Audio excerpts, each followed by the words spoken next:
We are live. Welcome everyone to the webinar organized by PeaceX on the topic technology and education, bridging the needs of the 21st century. My name is Nonjabulo Komede. I'm based in Johannesburg, South Africa, and I'm part of the secretariat of the PeaceX organization, and I will be the moderator for this webinar. I hope you guys are doing safe and doing well. Okay, so I just want to give you guys a bit of context on who we are, what we represent, and the work that we do. PeaceX is an international amity and peace organization that is working towards creating a more sustainable, inclusive, and responsible world. We bring together leaders, innovators, and change makers to achieve this and to promote the sustainable development goals set by the United Nations. Our topic today is technology and education, bridging the needs of the 21st century.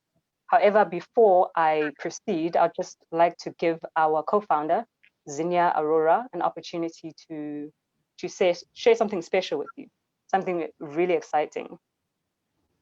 Thank you so much, Nonjabolo. Hi, everyone.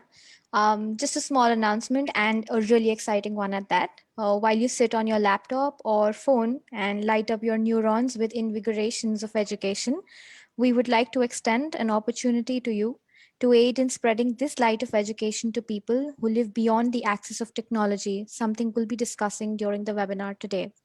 On this day, we urge you to play your part in eradicating learning poverty and to join us for an adventure where learning is a two-way process for those who live in poverty-struck conditions and for those who can learn their bit from them. Here, we at PeaceX present to you Project Bookpacker. To contribute your bit, please visit our website, www.thepeacex.com. You can either apply as a volunteer to make the content that will be spreading all across the regions that are being targeted by the program, and in turn to collate the content that we'll be making, or as a fellow to join the League of Learners who help others learn. You can also collaborate with us for disseminating this content across your nation and the world and do your tiny bit to make a change. Moreover, you can also donate a device or devices that can be refurbished or are new, because at the end of the day, it is technology that will, to the most extent, help these children out. The applications are live right now on our website. You can contact us if you have any queries on our email and follow us on Facebook, Instagram, and LinkedIn for further updates. Here's cheering to all the change makers out there. Do apply. And thank you so much, Nonjabulo, for giving me a chance, and good luck, Lester. Really excited to hear you. Thank you so much, Zinia. Now, just to go back to the discussions of today, having first been reported on the 31st of December 2019 by the World Health Organization, we know that the coronavirus pandemic has caused global social and economic disruption. It has affected people's livelihoods, resulted in the loss of jobs, the limitation of people's freedom of movement, an increase in public scares, and has evidently exposed a digital divide that exists between those who have access to technology and the benefits thereof and those who do not. Now, with an approximate 63 million teachers and about 1.2 billion students impacted globally, there has been a rise in the use of technology in the world, highlighting the need for a more blended learning experience with a face-to-face delivery within an online model. This has led to the introduction of unconventional ways of learning and bringing about innovations that have changed how millions of people are educated. We have an innovator today who is in the education space, and I will be introducing him in a second. I do, however, just want to give you guys his biography. So I'd like to introduce our speaker for today, Mr. Lester Philipp Vargas Angelas. Mr. Lester is a full stack developer, tech entrepreneur, and the co-founder of Factal App. In 2013, Lester co-founded Factal App, the live digital learning SaaS that humanity needs to empower the educational systems worldwide, using artificial intelligence that is becoming an essential part of our new normal. Now, his work has been recognized through his nominations as a Forbes 30 Under 30 Fellow in Education in 2015 and then his 2-year consecutive nomination to the Oscar of Education between 2018 to 2020 by QS World University Rankings in Wharton in the UK. Lester has recently been inducted into the 2020 class of Young Leaders for the Sustainable Development Goals by the United Nations Office of the Secretary General's Envoy on Youth.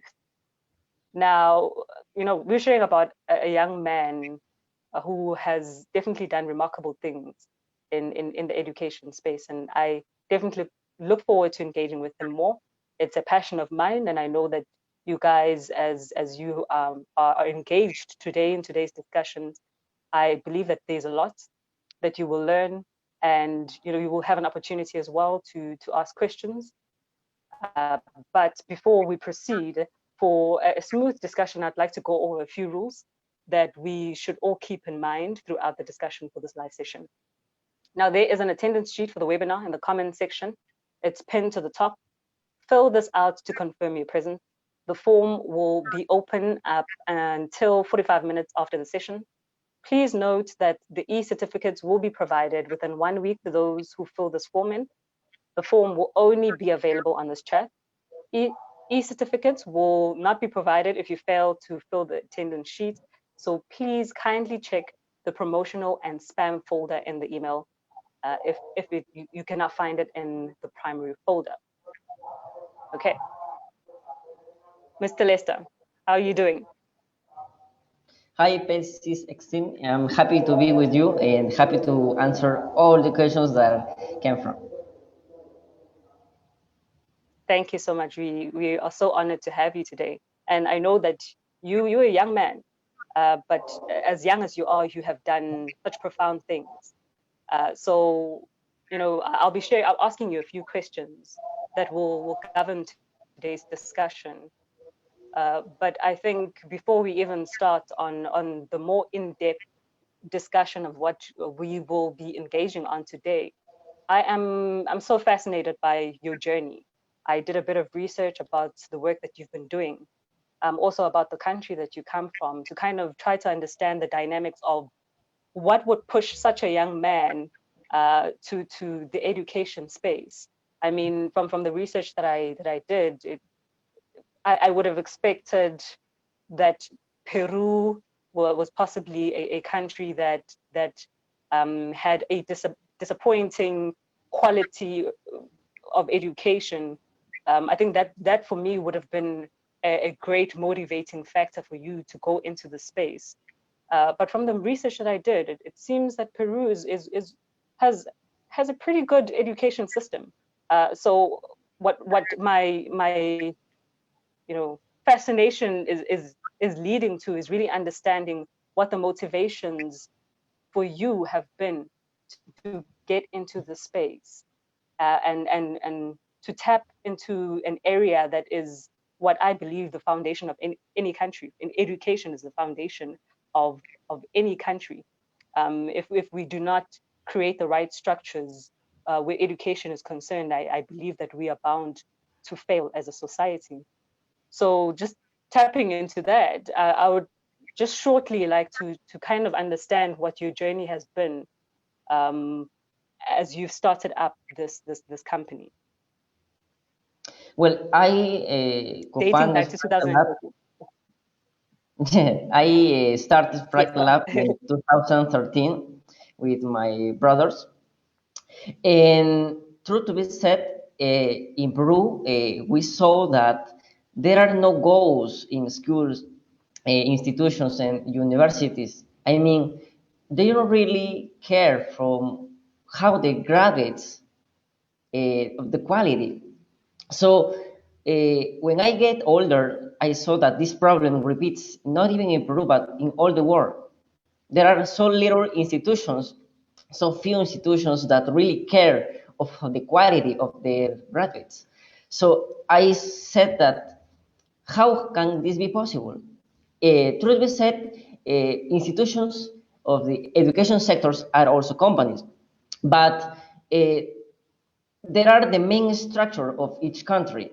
So we wanted to help them bring in personalized education and wonder how can be possible that a cell phone and a car or a TV can make such improvements along the years, and education is not changing at all. Even in well-developed countries that has immense budgets in education, but that's not the progress that we could expect to see. So that was the main reason that we want wait for 50, 100 years to make the change happens, but main 15 years. Oh, that's a powerful startup story. Truly inspirational. Thank you for that. But I'd like for us to just continue by tapping into the first question for today, and this links to some of the things that you've just mentioned when you look at the idea of a personalized education system. Because I believe that we are all different as people. We are shaped, we are wired in different ways. So it is important for us to kind of have structures that will support our personal processes of development. But we also know that we are within the pandemic right now. And I believe that there are a lot of countries who were extremely unprepared for what the coronavirus pandemic would throw at us, where education is concerned. And so just looking at that and looking at the dynamics of technology, looking at the COVID-19 and looking at the developing world as a whole, what do you believe are some of the challenges of technology in an unequally developing world? Okay, so the main reason that coronavirus hit the world, specifically in education, was that for so many years, countries thought that investing in bricks and cement was the solution, and not technology. So we need more countries, more institutions that invest a lot of in technology to really help students, and not just making maybe one room or two rooms that are important, but we really need systems that help us to detect if students and teachers are really teaching and learning well. So if maybe 20 years ago, countries invest and see that was coming, if they can forecast that problem, today in the pandemic, we wouldn't be affected so much. That's very true. That is extremely true. I think preparedness is extremely important, and I do hope that all of us around the world got the reality checks of our lives and are never again going to play the catch-up game in improving systems of governance, specifically in education. I know that it is an area that will possibly be, constantly evolved just because of the scare that we received during this period. But what I liked about, reading about the kind of work that you do, there's a part where you guys say that the idea of, your work is well, it's interesting how your work goes beyond or perceives the idea of online working as more than a medium of video and a mic. Instead, you guys look at the importance of adapting specialized tools and a fully integrated system. So I think that's one thing that people kind of get wrong, is that they believe that online learning is just a matter of a mic and a video. But I think there's so much involved in creating, the right platforms for us to get a quality experience even on our online platforms. But the question that I will go into now would be to ask what you believe the 21st century skills are that every student needs. Okay, so I think that we have four main skills, which are emotional intelligence, which can be traduced to resilience, to adapt to failure, to critical thinking, in teaching students maybe how to program, how to code, because that helps them understand the world better. We have creativity, which is very important because today it's something new happens that didn't happen in the decades ago, that computers are better than us in so many things, but they don't are creative enough, such as persons. So we have to really understand that we have to make good things in things that computers are not good right now. Because if we teach, for example, really good math to students, and then that student happens maybe 20 years learning great courses in math, a computer can do that in less than a second. We have to empower students in things that computers won't do maybe in 100 years, which is creativity is the main thing. And lastly, collaboration. We need a world in where students and workers know how to work with each other, how to deal, how to cooperate with each other. That is the main thing. And one important thing is that programming is everywhere, and it's fundamental to understand that in this hyper-connected world, coding is the literacy of today. So basic coding skills are also needed for many jobs. Did you know that maybe 90% of the jobs in all the world require basic skills, including programming? So for example, in Latin America, it's so hard to recruit one programming coded. So institutions, for example, in Fractal Lab, we have to teach them in a 6-month period from zero, because maybe even if they graduate, it's not enough to close the gap between learning and work.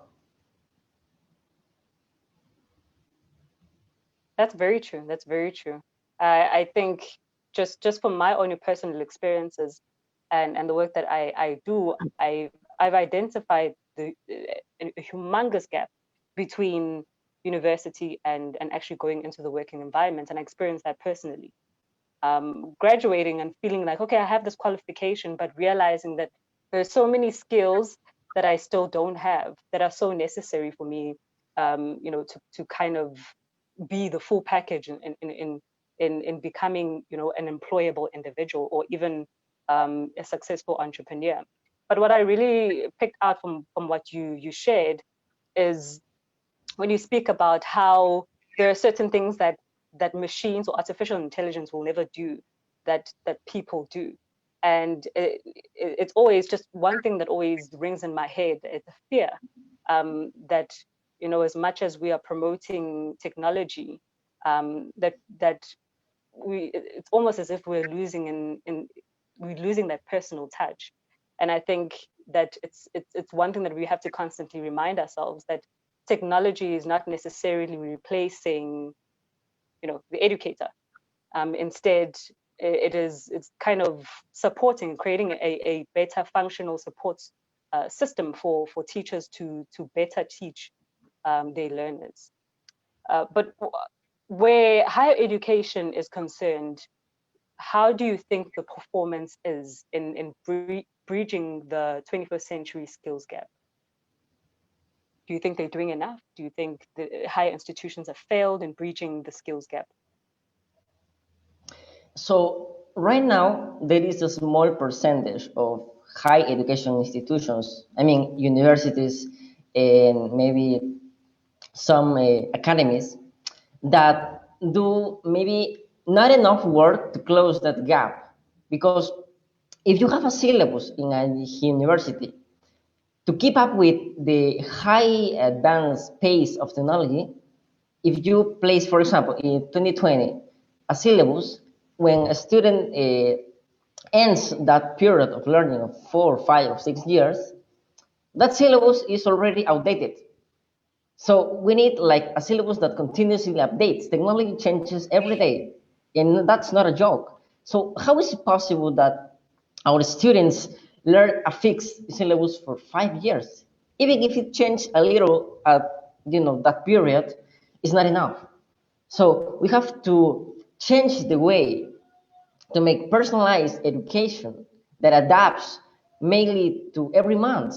So maybe that's a crazy idea, but works like that. So we can't thinking in maybe in 50 years ago with true to be said that didn't happen. things were slow paced so many years. So we didn't have artificial technology. We didn't have smartphones like 50 years ago. The world has changed so many things that we also need to adapt our syllabus to break that concept, to bring personalized education, personalized tools to teachers, to parents, to students, and even administrators, because we have to make that all fit in that new concept. That is so true. I think it just goes to a conversation back here home in South Africa, where there have been some discussions surrounding the introduction of coding in a lower level lower educational level. And as much as I'm extremely excited about that idea, I feel that it's too late, or perhaps not too late, but why are we only introducing those things now? I believe that there are countries out there who are far beyond us, specifically as South Africa, where tech is concerned, and we're developing skills that are necessary for a fast changing world from a young age. And I feel that because of that, we kind of fall behind even where being economically competitive is concerned. But with that said, do you believe that there are countries out there, or is there a specific country that you could say is doing quite well in terms of bridging this gap, the skills gap, and promoting tech in education?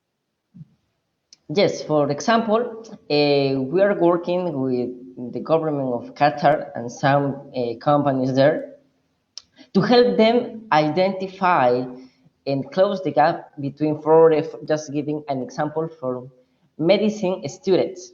So Qatar is a country that learn all its budget from so many activities, for example, oil. And they realize that in 20, 30 years from now, they need to create an ecosystem to create and retain talent, to have another sources of earning than their budget. So right now they're investing a massive amounts of budget in education. So so much money that they are bringing the best talents in all the world to Qatar to teach, to create an ecosystem, to retain talent, to teach and give them work. That is a new concept that is not doing in so many countries. That, for example, Peru is a country that mainly focus in agro and minority, but those activities doesn't require a high education people. So what is the main problem? High education students, they learn, maybe they travel, they come back. But when they feel that maybe at 25 or 30 years old, they reach their top here, they move to another country, and that country really gets all his knowledge, and Peru lose a talent. Well, we need to retain them. So Yeah. Qatar, for example, is a good example. So investing for a country in an institution in technology, it's the best investment they can do. If they save now, in 20 years ago, it will be devastating. Okay, thank you so much for that. Investing in technology, it's extremely critical. That's one thing I picked out from what you just mentioned. A lot of inspirational, or rather informative things that you are sharing with me today, and I'm sure that people who are listening in today as well are just they're so amped up about all the information that you're handing out for free. Okay, with that said, I spoke about teachers. We spoke about the idea of artificial intelligence and the possibility of replacing humans. But the question that I want to go into now is, how do you believe educators can compete with this reinvented online learning? Do we still need classroom educators? don't we? So, And yeah. We have two different completely ways of thinking about education technology. On one side, we have technology that seeks to replace teachers. And on the other side, we have the mindset that education must remain 100% physically in the classroom. So when the solution is to empower teachers and students so they can both benefit from those technologies. For example, I give you a really good example that is with doctors. 100 years ago, doctors didn't have all the technology and analysis that we have today. So they have to treat patients by their experience and their studies, but that's all. Also, please remember that too many years ago, doctors made a lot of mistakes with that, but they don't have accurate data to treat well a patient. So with advanced technology, doctors have analysis that so many tools to give accurate treatment to patients. So technology empowered doctors to become what today they are. But what happens with teachers? Teachers are like doctors 100 years ago. They don't have tools. Yeah. They don't have technology. They just see a student, and it's the same as medicine. Every student is different. They learn so many. Also, in the brain is an organ that we don't have completely learned from it. So we have to bring the real tools to make that teachers to become like a doctor, to have analysis on how a student really learn. So that is one of the main reasons we create Fractal Lab, to solve that problem, to really know how a student behaves, how a student learns, and how to recommend them correctly. So technology doesn't have to replace teachers. There is no fear of them. Technology has to help. Technology hasn't replaced doctors, isn't it? Doctors have empowered with technology. It's a tool from them. It's with books. So many years ago, when we think that books have the knowledge that a teacher have, books haven't replaced teachers. It's a tool for them, but it's a tool that is not well enough today. So we don't need more libraries. We need personalized education. Yeah. Okay, I love that. I love that. Personalized education and identifying what a student does and doesn't know. Yeah, wow. I remember, from my experience in learning, one of the things that we often discuss just, as a family, when we reflect on our own personal education journey, and we reflect on certain things that we studied, in our early years, and we kind of compare what we studied at that age to what a child perhaps in China studied. And even in that, you identify that, one person has already been prepared to be an employee, and somebody else is being prepared to, kind of set the standard on life, where development is concerned. So I think I wish that this conversation doesn't just stop here amongst us, but with people who are looking on, with people who are fascinated about the space, that there are more people who really, do more where this is concerned.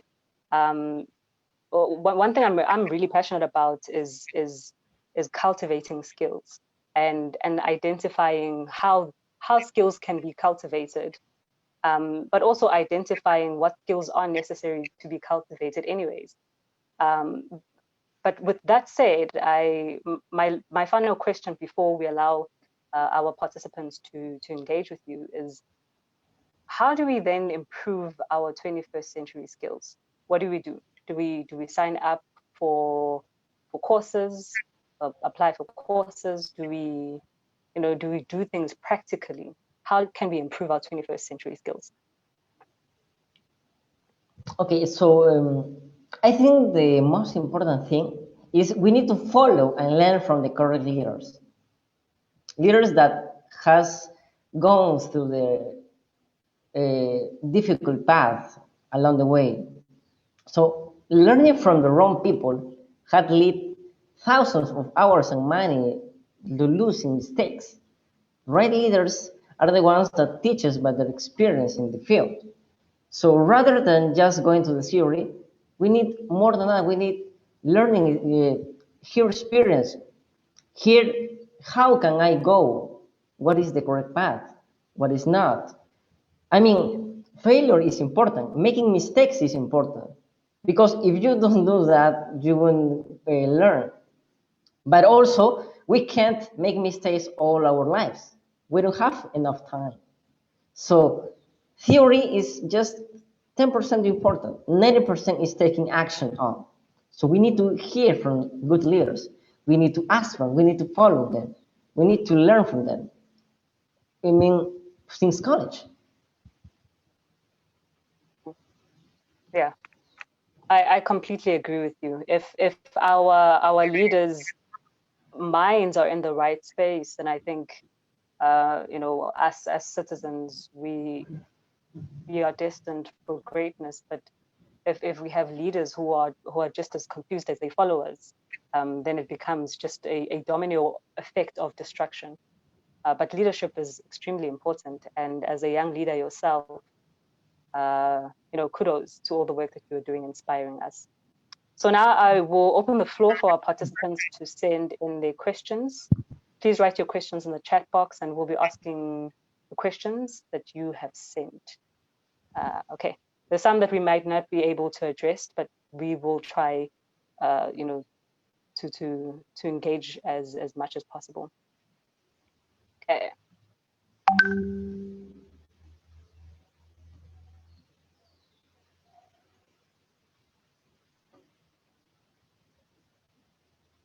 I'm just going to read these questions. Okay, so one of the questions say, what can students do to become more used to using technology in education if they are more used to the conventional ways of teaching? The first thing I can say is we need to teach students how to code. Even if they are not going to be programmers in the future, is something important. It's like teaching a second language. It's like teaching how to deal with problems. We need to teach them coding because that will make them understand how life works, how cars work, how computer works. That's like simple logic. Basic courses, it's important to learn everything from engineering, from medicine, from law. So that needs to be a basic skill. Okay. Teach coding. Okay, the next question would be, would the application of artificial intelligence in education lead to the migration of the standard teacher and pedagogue roles to a more technologically oriented roles? Okay, let me read that again. Would the application of artificial intelligence in education lead to the migration of the standard teacher and the pedagogue roles to a more technologically oriented roles? I don't know if you got that question. Well, what I get from that question is what I said before. Technology needs to complement teachers. So, for example, in Fractal Lab, we teach students and teachers that technology is their friend, that it won't replace them. We need to empower them. We need also to teach the parents because the parents are the first teacher of their child. We need to remember that. So there is no need to be fear of, in education. Artificial intelligence will replace so many things, that's true, but education will remain still be a mix of humanity and technology. So we need to not to be fear of, but we need to find the correct tools. So that's why, for example, in Fractal Lab, we are helping a lot of institutions, a lot of families. And we also like to invite, for example, if any school, any university needs help, they can contact us. So does not need to be fear of. Okay, thank you for that answer. The next question would be, how has COVID-19 impacted the relationship between technology and education? The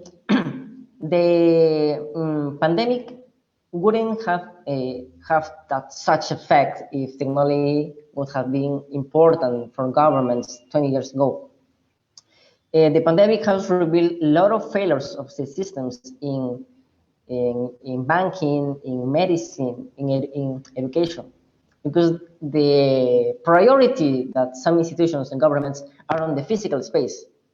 But let's remember that technology in cell phones and smartphones have evolved in just 25 years in such a great development that all the fields need to come with that. So education has been hitting by great proportions, because today we just make video calls to teach, but it's not enough. There are some countries, for example in Peru, that education is taught by TV.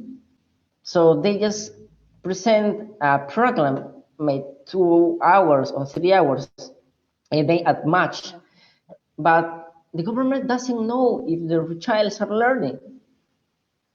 I mean, that's critical. I mean, how can you supposed to teach 10 million students and teachers mostly don't have the training to do that? Students doesn't know, and they are forced to work and lose the year. And that will continue to go like that. Yeah, you're tapping into something that's very important when you're speaking about governance generally, but also the importance of prioritizing where policies are concerned. If our governments are not prioritizing the budgets in places that are necessary, then you find yourself in situations where education is far below where it should be. But thank you for that, Lester. Okay. The next question would be, what can international institutions do for the better, or to better adopt technology in education? So what can they do to better adopt technology in education? For those institutions that don't want to wait for the government to take action, because governments in any country may take at least 20 years to adapt, to understand, because to make changes we need for the politicians to understand technology, to overcome all the interests that may be with that. So we need to make the changes by the institution itself.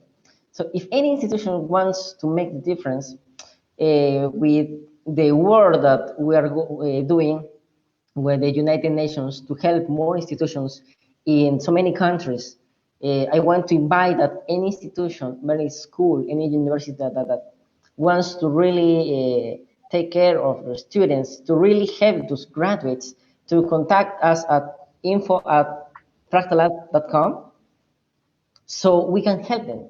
It doesn't matter the country they are. It doesn't matter how many students they are, because any person deserves high quality education. It doesn't matter if. That's true. It's very true. Okay. The next question would be, there is a generational gap in the adoption of technology. So what do you think about the less scale of adoption of technology among the older generations?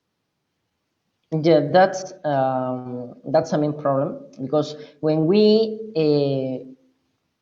try to change the education sector, it's so many difficult, because we have 3 generations. We have the students, we have the teachers, and we have the parents.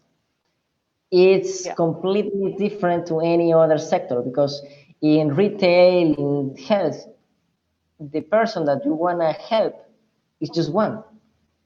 In this case, if you want to help a student, you also need to convince the parents. You also need to convince institutions, the teachers. So that's a very hard working that you need to train the institution as a whole to make them understand that the only way a child will succeed in life. Succeed in life is bringing education to them, and not just to keep with, for example, books, because books are important.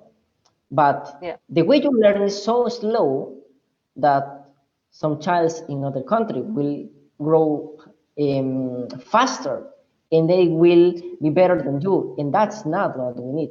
We need equality, and education will bring that. That's very true, Lester. Very true. I think part of the question was just tapping into now the gap between the younger generation and the older generation. And when we look at literacy, we often look at young people who are doing, in most cases, or young people are more literate than the older generation. In some countries, you find old people who have never been educated at all. But there's a new phenomenon that's coming up now where education is linked to how well you can operate technology. So I do think that the older generation are kind of falling behind where education surrounding the use of technology is concerned.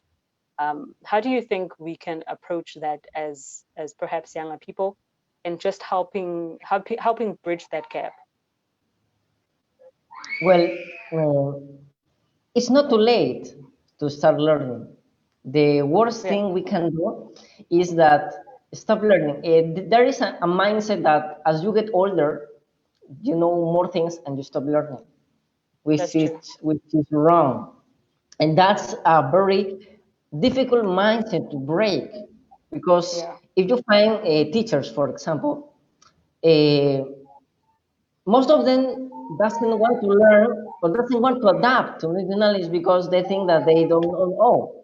They know, right? But technology goes too fast that they need to adapt. They need to adapt. So even if there are countries that has that problem that not all the citizens have the equal grade of education, I repeat, it's not too late, because technology, websites, there are a lot of material free that can, for example, in my case, I'm a self-educated person.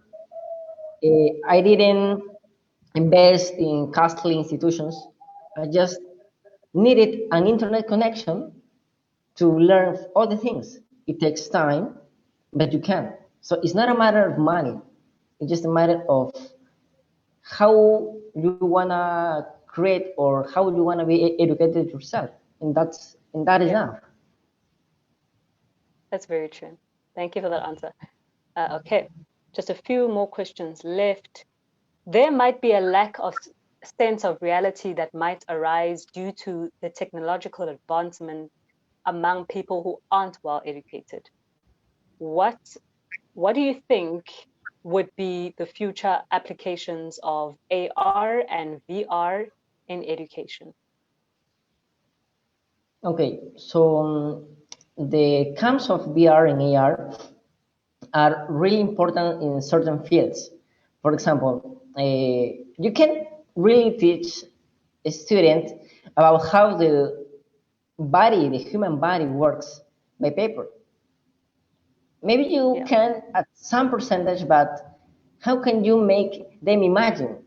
There are some students that can have that process in their mind, but there are not too many. So that will decrease the number of errors, that will increase the number of high quality professionals. So those technologies, for example, those technologies that we also work at Fragala with, is really important to make them understand very difficult courses. For example, in security fields, how can you forecast if a student or if a worker will deal in some environment if you can have a simulation test for that? So it's like very more technical specs for that, but there's no way we can reach the high new level if we can't keep with that. Okay. And the next question, do you think open source technology and education might replace the privatization of these? Of business, sorry, I didn't hear the last word. So do you think open source technology and education might replace the privatization of these? So the privatization of open source technology and education. Okay, so open source, it's great because they allow that students and workers learn faster, they create projects faster, make entrepreneurs grow faster. So I mean that's a very unique thing that we have today. But open source won't replace any field because open source doesn't have any support. Open source doesn't have any responsibility of what you do.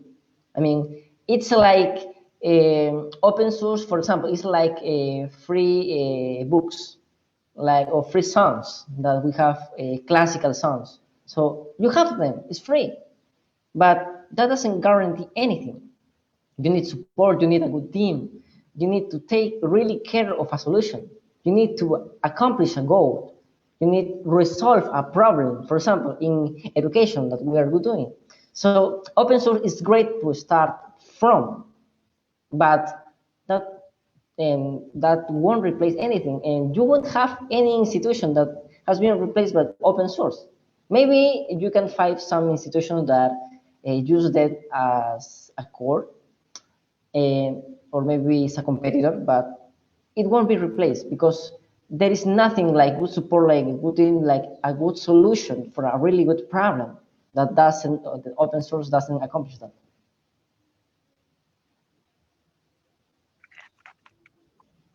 We have just a few more questions left. Do the benefits of technology outweigh the negatives when it comes to health effects of excessive screen time and lack of physical activity due to online teaching? Okay. So this, yeah. There are a lot of ways to tackle that problem. For example, let's think about video games. Okay, so video games are a good way of learning, but also if you invest a lot of time in video games, also you lose your time. But how can video games have tackled the problem of inactivity? They have created new technology systems that when you move in real life, when you move as a person with your muscles, you move your character in the game. So you are not in inactivity. And that solution has come recently, maybe in 5 years ago. So that's a way to solving the problem of inactivity for video games. So for education is the same.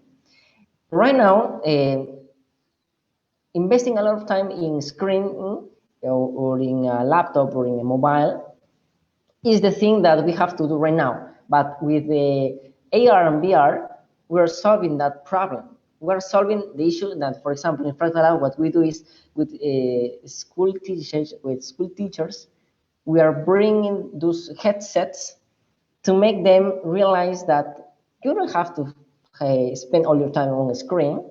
You have vivencial experiences.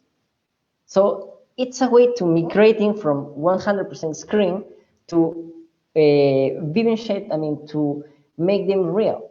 So that's a process. That's a process. We have to do that. It takes time, but at some year we have maybe not that problem that we spend too much time on a screen. Okay, I think for me it's, I have nieces now, so I kind of, I'm a bit cautious about certain things, especially when media and technology is concerned, because I think about how I grew up, and for most of us, we grew up playing around in the yard, but the kids of nowadays, toddlers are always on either your laptop or your phone, and I think it's scary. I mean, we can speak so greatly about technology and just how great it is in pushing us forward as a people. But I fear about the risk of technology addiction. Do you, just touching on that, do you think that perhaps parents are educated enough about, the addiction to technology? Do you think there's enough education about that? Yeah. So technology is growing fast, whether people like it or not.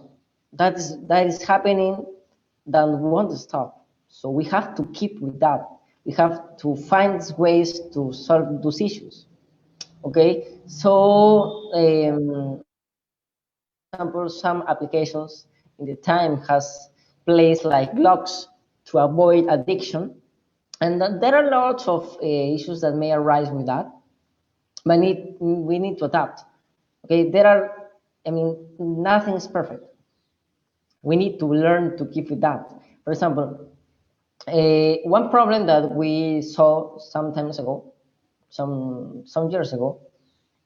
was that when we reached university, okay, we saw that some administrations of that university that we would have worked with them, have that fear that if their alumni were learning like in blended or 100% with us, they will not learn well, or they will be addicted to them. Okay, so with time, they saw that didn't happen, because if you maybe have a subscription for online movies, okay, movie subscription, you don't have your 24 hours then. I mean, as a human, we have some controls that say that, oh, say stop. I mean, you need to do that, anything else. So we need to adapt.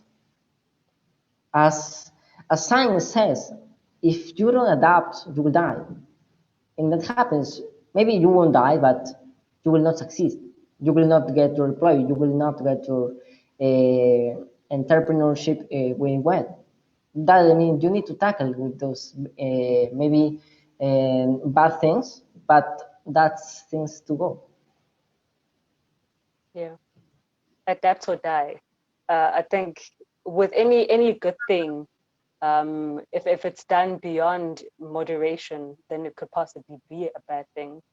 So I do agree with you. It's important for us to adapt and to find ways where we can, apply self-discipline to be able to kind of monitor the amount of time we spend using technology.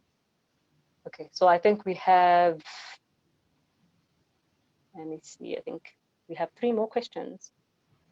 Or 1, 2, 3, 4. Okay, we have 4 more questions. Okay, so how may technology in education help special needs students and go beyond the existing system to help them? Technology can help those students. Maybe, of course, it's more difficult, but it can. And that's a problem that, of course, nowadays they also have. For example, in admissions exams to universities, they have special programs so those persons can access that, but it's not, for example, it's not 100% well. It's not 100% great done. They have its limitations, but we have helped those students. For example, in Peru, when a student gets sick or have like a heart disease, or maybe they have breaking a leg, they go to hospitals. Okay, and they lose classes. And what did the government do for them? Really, they didn't do nothing. They just say them, okay, you recover and we wait for you. But that's not true. They are by their own. And maybe they are just 400, but it's a lot of 400 is a lot of person. It's a lot of people. So we are helping them, for example, to recover those classes, to not to stop learning. So there are always places to help, but maybe for some things it takes time, but we will reach them. 100% true. Yes, indeed. The good things take time, but we'll eventually get there. Okay. Do you think there are existing cultural mindsets which may act as a barrier in the adoption of technology in education? I think the most difficult mindset is one that I have said before, and that teachers think that technology will replace them, which is not true, and we need to make campaigns. We need to, even as friends, we need to, if we know a friend, we need a parent that is maybe fear with that, we need to let them know that that won't happen. We need to make with the time, with months, and every day to let them know that it's a friend and it will help him in his work. It will help the students. It will help his parents. It helps. That is the most difficult mindset. Another maybe is that, as I said before, people need to not stop learning, even if where its age is, even where they came from. So I know there are a lot of different mindsets in each country because each country has its good and bad things, but we need to take care as persons. Even every citizens, whether they are from, we are all people, we are all take care for our parents, we all take care for our child. So the first thing we need to do is learning that with the right tools, just with the right tools, we can help them. Because not every technology, not every institution wants or have that in mind, but we can help them. That's true. I like the idea of looking at technology not as a threat, but as a friend. Technology is our friend. Okay, we have if it's well done. Just two more questions. Sorry? Yeah, it's a friend if it's well used. Absolutely, absolutely.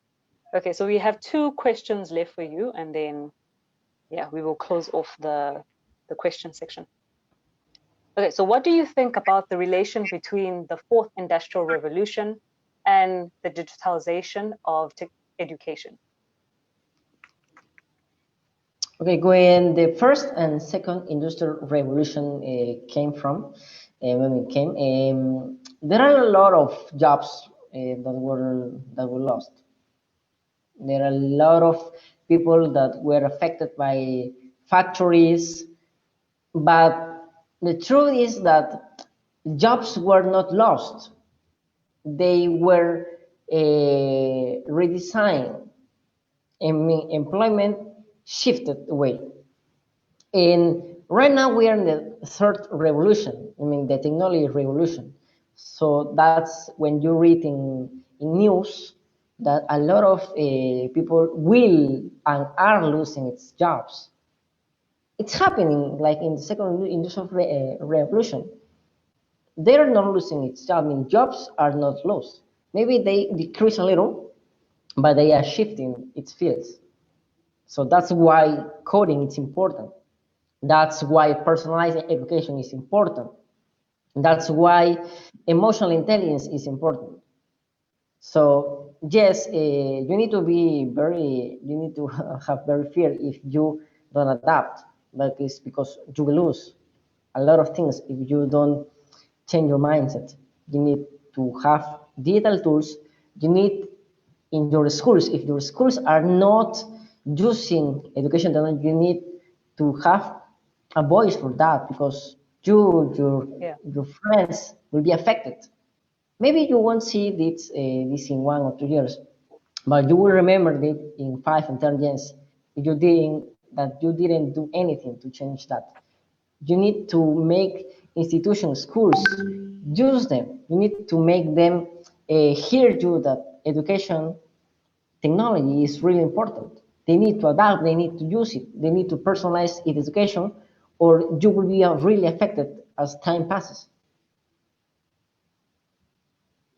That's absolutely true, Lester. And that links us to our final question for the day. Okay, so people are highly inspired by you in the chat room. So this particular person says, we're highly inspired by you. What advice would you like to give to the various Lesters across the globe today? I think that the most important message is that we all deserve high quality education, and it's not too late.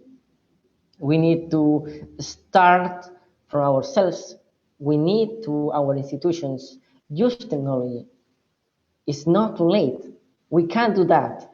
We always know somebody. We always know somebody that is a teacher. We always know somebody that maybe is a friend of an authority of a school, of a university, and we can make that happen for ourselves.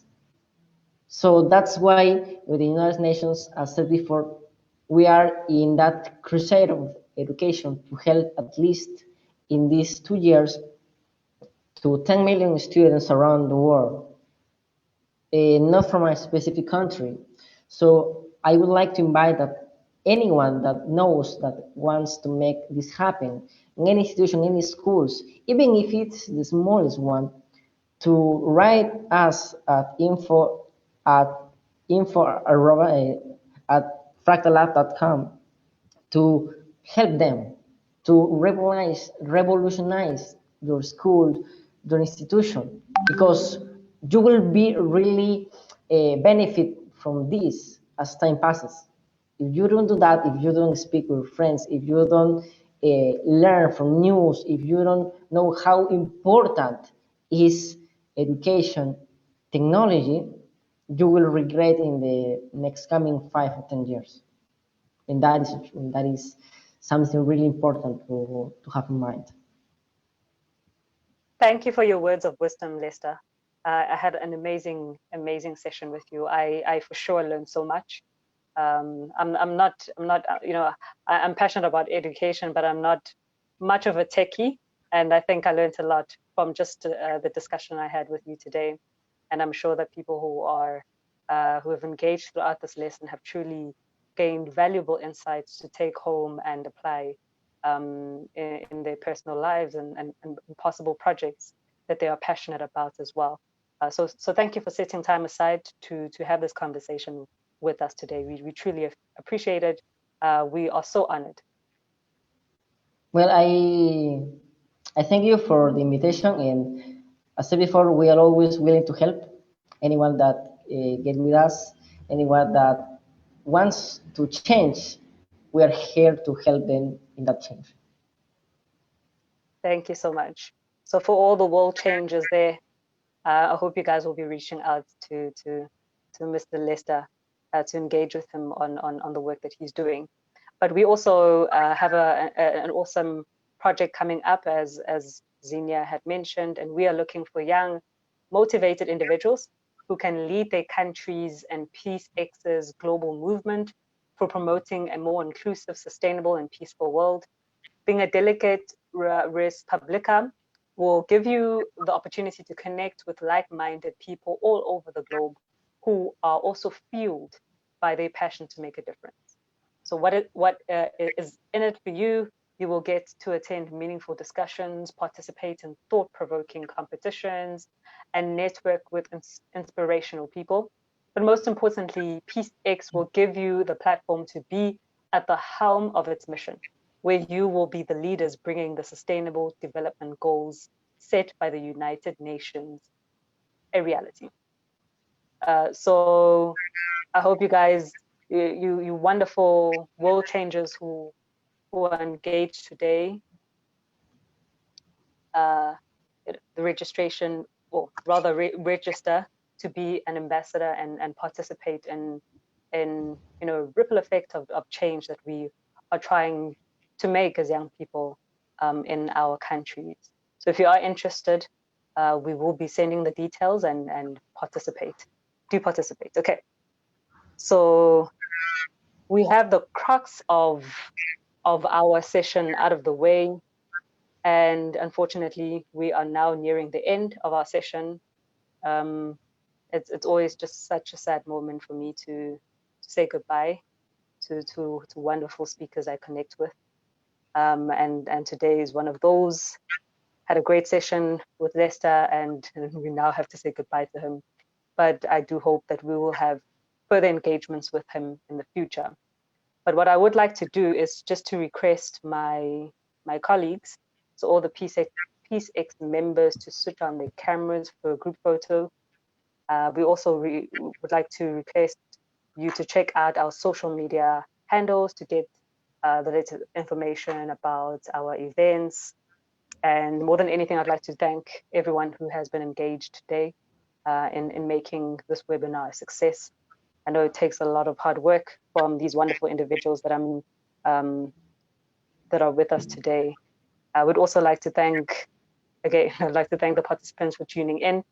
We hope that you enjoyed this as much as we did. And we do look forward to engaging with you guys on our next webinar. Okay. So our photo time now. Someone's taking a photo, right? Yeah, done. Okay, perfect.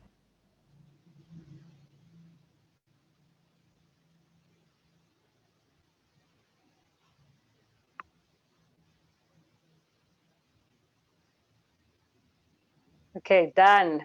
Thank you so much, guys. Have a lovely morning, evening, afternoon, wherever you are around the world. And we will see you soon.